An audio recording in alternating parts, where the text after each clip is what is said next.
Okay, new Viper card packs came in. We got a lot of stuff in these Viper cards. I think this covered what I don't know what the pack itself is. I think it covers like the later half of Wano, considering all the characters that are in it. So like it's mostly like everybody that appeared in the back half of Wano, basically the end. And some of the stuff is pretty straightforward. Nothing really crazy in some of these.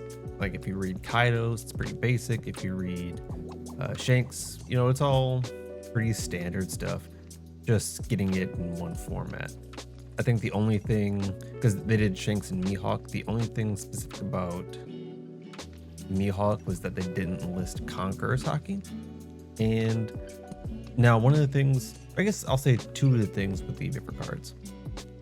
The first thing is that the Viper cards are, I believe, looked over by Oda, but they're not all created by Oda. So the canonicity of some of these can be put into question.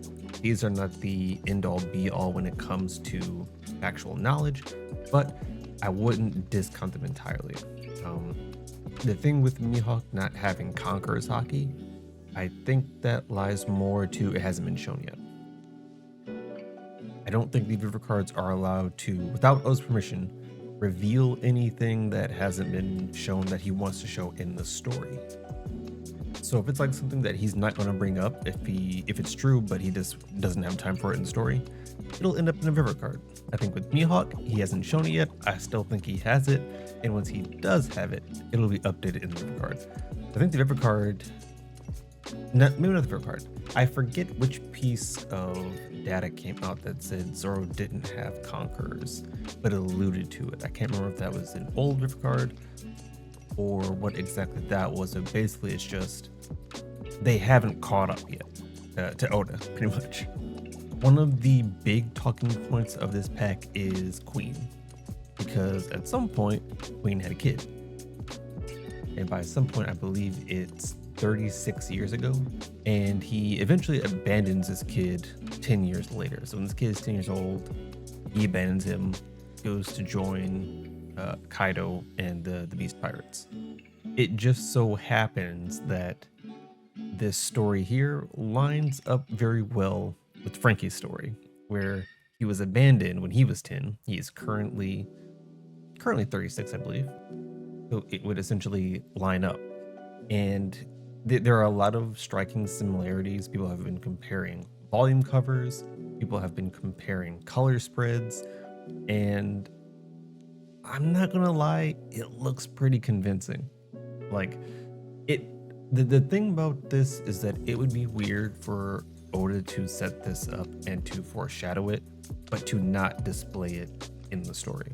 Especially considering we just had Wano, where these two characters were in the same area. I don't think Oda would do that. That's the main reason I don't believe this is true. I don't think Queen is Frankie's dad. I think it would be an interesting concept, especially because of like inventors and engineers. It would make a lot of sense. It would make a lot of sense narratively if we saw it in the story. Seeing it out of the story, I don't think it makes enough sense to consider it any type of canon. And I mean, it's only speculation. It's educated speculation, admittedly, but it's just speculation. At the end of the day, I don't think it's true, but I do like the concept, I'll say. Other interesting tidbit, so Higurashi, which was the old lady that was helping Kaido basically take over Wano, one of the Kurozumi clan, she did at some point interact with Shiki. Now, why they were in cahoots, I have no idea. My immediate thought is that Shiki, because we know Shiki is he was doing that world domination type deal. Like he was kind of on that time. So if he had a similar speculation that Wano might hold secrets to the One Piece or the ancient treasure, the Void Century, I could see him making his way to Wano at some point. And with his fruit, I mean, I think he'd get there pretty easily. Another high talking point is Guernica, which is the CP0 agent that essentially stopped Luffy from launching his attack and got him killed by Kaido. From what we saw, Kaido killed him on the rooftop, but it came out sometime later that Veronica sent in a picture of Gear 5 Luffy. Now, for him to have done that, he would have had to have been alive after Kaido supposedly killed him, because Luffy doesn't transform until sometime after that. And basically this was a huge hit to Kaido's overall status and record, because it was like, that's the only technical kill you got during the raid, and basically Oda just took that away. But it's confirmed here that he did in fact pass away. It wasn't immediate. He got hit by Kaido and he basically just floundered around on the ground, took a picture, and then died, which is weird. I don't understand why he couldn't have the other CP0 agent take the picture and dip. I feel like that would have made a little bit more sense, but I do appreciate it if he is actually dead. Give Kaido something. I'm not saying he needs kills and deaths, but I feel like this not being a detriment will stop some of the back and forth discourse. One thing about Shanks that I thought was funny was just that he wanted to be a landscape photographer, and there's just a picture of Shanks with the camera, but the camera's like on his left side, and he's got his sword in his right hand. And it's just like, how is he holding the camera? How is this gonna work? Man's gonna be out here taking hockey pictures. I also found it funny that Buggy was just gonna be like a factory worker, and not just a factory worker, a downtown factory worker. Like, I could see that happening so clearly. I don't know why that makes so much sense to me. It just does. But one of the cool things about Buggy's Viewer card is that there was discussions of Cross Guild having more members, and one of those members possibly being Perona. Y'all know how I feel about Perona. I love me some Perona. If they were to put her in Cross Guild, that would be amazing. And honestly, they still can. I think Cross Guild has the potential to basically collect all the warlords, put them in one place again, get all their crews involved, and then boom. Imagine you have Crocodile and like the remnants of Baroque Works. You have Doflamingo and his entire crew, the Dressrosa squad. You have Gecko Moria. You have Perona. You get Hog back in there. Absalom's dead. Like, you get Mihawk in there. You get all of these. You get Boa in there. I mean, I think Boa would be a hard sell. I think she would affiliate. I don't know if she would exactly roll with them like that. But if you get all the warlords in one place, that would be so dope for Cross Guild. But yeah, get Perona. Get Perona up in there. Crocodile is listed to be a armament and observation hockey user. It doesn't state when he got this. I think for logic and narrative storytelling, it would have to be after time skip. If it's before, it's really weird. Really weird. Well, actually, is it? Because he did attack Akainu and split him in half. But Akainu is solid, but he's a little bit. It's weird. It's weird.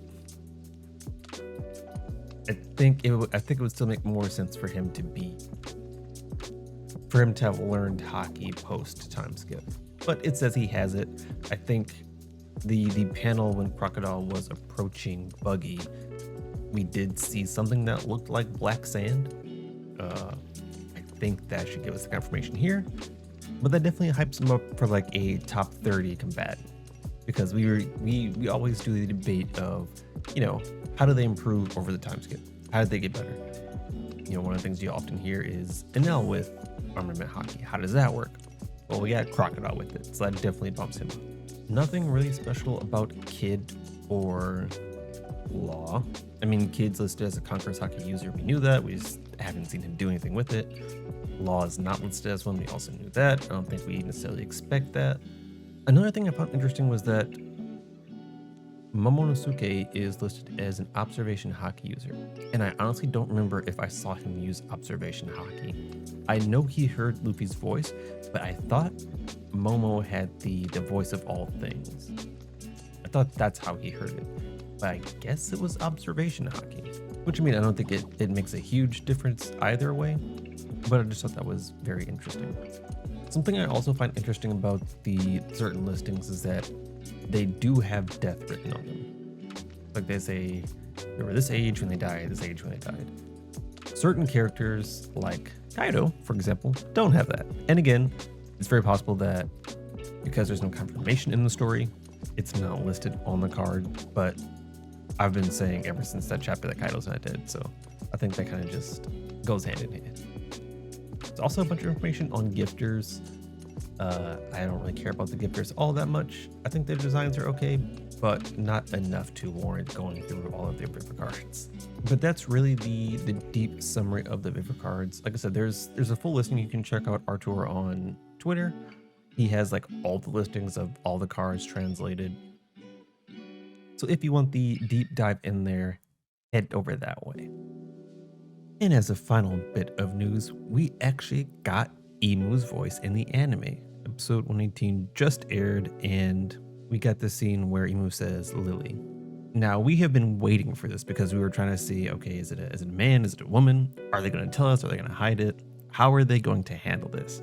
And honestly, I think they handled the reveal the best way possible by technically not revealing it. So I'm going to play the clip of Imu saying Lily's voice right here. And the first thing I thought about when I heard that was actually Regigigas.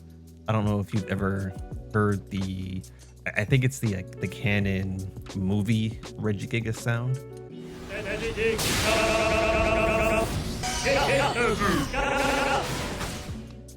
It kind of reminds me of that, but it's a voice of the Legion type thing where it almost sounds like they got a man and a woman to talk at the same time and basically made that the voice. And as far as I know, they haven't actually named a voice actor for Imu. So they're intentionally keeping this hidden, which it points further to what Oda is trying to set up, because, you know, the idea behind Imu is it's a silhouetted person that we know nothing about. Oda has done silhouettes before, but it's been made really apparent who this was. Like Odin, for example. There was no mistake of how Odin was voiced. Even Odin's dad, Tsukiyaki, he was voiced by the same person that voiced Tenryama. So it's like, there are certain things that the anime will allude to, certain things that the anime will hide. The fact that the anime is 100% hiding Imu the same way that manga does means that the Imu reveal is a very big thing. Like, it's not just, we're finally going to see what Imu looks like. Whoever Imu ends up being is going to tie to a lot of different things. So I think that was done fantastic. Go check out the episode if you haven't. It's a really good episode. But that's going to wrap it up for the news this time around. Remember to like, comment, subscribe, smash that like button, and I will catch you in the next one. Peace.